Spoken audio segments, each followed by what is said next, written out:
Pila ka bulan nga wala ta nagpa-drop kay lagi walay makabantay sa tong anak mao ni nga akong gikalingawan karon wala lang damhan ni si Sikoy no nagayat-iyat pa siya karon sa abot nga manukan nga Brown Egg Island. Mo kinabuhi ni si Sikoy nga gustong moabag sa iyang bana para sa iyang mga anak. Kung sadlay ng ato hisugutan porti natong daghana ng nagian, gikan sa baboy pero nahurot kini sa isip.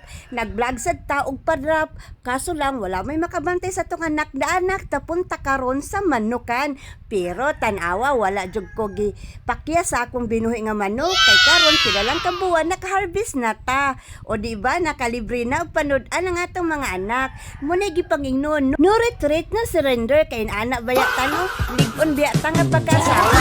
Asa mabuhi ang atong mga anak is adto ta o di ba karon nag-ihap na ko kun pila ang itlog sa akong mga manok. Wala lang jud nako damhano nga karon naka-harvest nako. By the way kanidi akong pagpamuhi og manok aksidente lang ni kay nga akong gitagan-an ani para malingaw akong papa katong standby pa dere kaso ni uli man siya sa among probinsya ako na lang ang nitiwa sa iyang pamuhi og manok. Karon ikaduha naman tong harvest harvest ko karon og na po ka itlog so ako'y gisulod sa report jud ako murag yung itlog sa dragon tanawa murag duha na ni ka itlog no so dahil natulo ang una ni nakong gi-harvest so ayan humana ni siya gugas ka nang napo harvest ako ni aging adlaw and then kanina sang napo sad is karon arboretum yung sa mga bata libre jud sila na karon na sad ako na sang gisiligan kay nara may likod sa balay para ang langaw dili siya mosulod sa balay kinahanglan jud siya nga limpyuhan nato matag adlaw kay lagi na may punuan sa mangga sa among silingan kinahanglan jud ni nakong pagasiligan kinahumol naman nilang feeds ato na silang pakanon ang ila din feeds ana kay tricky akong humulandaan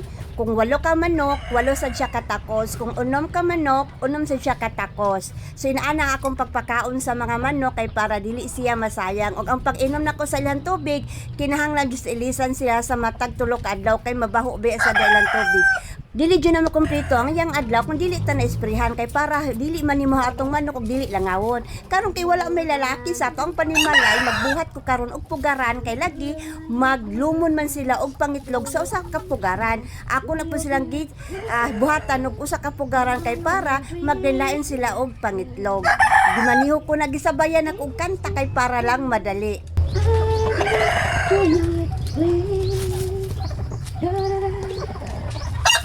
Sinaani akong nakita sa akong amansaw na mo nang mumanihot tapay namuhi man taog manok. Diba? Nice kayo. So darang usa. Karon nag-ilog pag iko kahuman og taod nag-ilog na ninduha. Kani og ang kana na. Oh. Nag-ilog na og kanang sulod dira. So magdi na sad giday kog usa ka. Ako na lang jud sila upaton kapugaran no. Kay mag-ilog man sila. Kaon mo na niro ng akong bagong hobby, no? So, tanawa, dahang kay silag snack nga mangga. Muna akong ipakaon nila. So, mamunit sa taog. Puwak sa mangga, bikay. Ato man ipakaon ron. Salamat day sa punuan sa akong silingan nga mangga no kay ako Gina ka blessing. Naaman sila napulak sa akong nataran ato na lang pamunito og atong ipakaon sa atong mga manok o di ba nakalibreta. So ako nang gitudlo-tudlo no nga akong pasnakon. So kanang duha ka kurong di ay mo na itong pasnakon tanaw daghan kay kog natigom diri. Kay para lang atong ipakaon sa kay lagi og ako mga anak dili man mga una ning manggaha kay Utun man kay senyorita mo kulit tawag ani di ang mga man. Paborito do ganin lang ito guys ni Kuya Bibim, ni Papa, ni Bibi Kulot. Ako rin dili jud kay ko hilig kasi guys. Kay kabuhion man ko ani guys. Mga si Sikoy man ko hilig yung akong upat ka buok si Kuya si Kuya Bibim, si Bibi Kulot, si Ate, si Papa. So pila ka tri ang paliton. Karon guys, ang mga gihugas ni Mama, ako ibutan dili sa ani para dili madaot. So karon guys, iyat kanin duha guys kay naa ni sa Mercos og harvest so kwaon ta so karon guys ang Mercoles og harvest ibutan nato diri para ang bag-o mabutang nato diri so karon guys i-arrange kami. Okay para mo na unahon og luto. So kani di siya guys noon harvest ni mo atong Mercoles. Pila ka buok ipate? 2, 4, 6, 8, 10, 12. Ayan.